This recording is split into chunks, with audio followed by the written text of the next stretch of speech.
masih belum terlalu sempurna akalnya, mungkin kita bisa kasih kayak monkey see, monkey do gitu kan ya. Misalnya contoh kayak mereka cuma lihat orang tuanya sholat, lalu mereka ikut sholat, nggak ada masalah. Iya. Tapi begitu akalnya berkembang, maka itu langsung diarahkan pada pertanyaan why, dan jangan disibukkan, jangan dibebani dulu dengan sholat menurutku.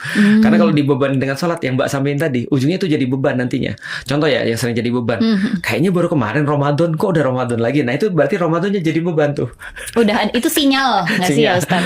Karena dia merasa Ramadan cuma puasa, dan puasa beban bagi dia. Maka kita nggak pernah bisa mewajibkan anak untuk sholat sebelum waktunya, dan juga tidak pernah mewajibkan anak puasa sebelum waktunya. Rasulullah misalnya mengatakan bahwa saya ajarilah anakmu untuk sholat ketika dia umur 7 tahun.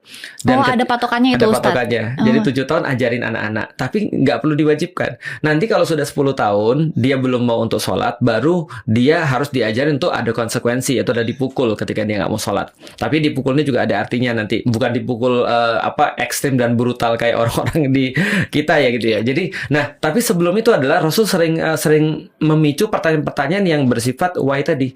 Misalnya ketika Rasul ketemu dengan Ibnu Abbas, lalu kemudian berkata, Ibnu Abbas ketahuilah, sesungguhnya manusia-manusia itu nggak bisa mendatangkan manfaat bagi kamu, dan nggak bisa mendatangkan juga keburukan bagi kamu.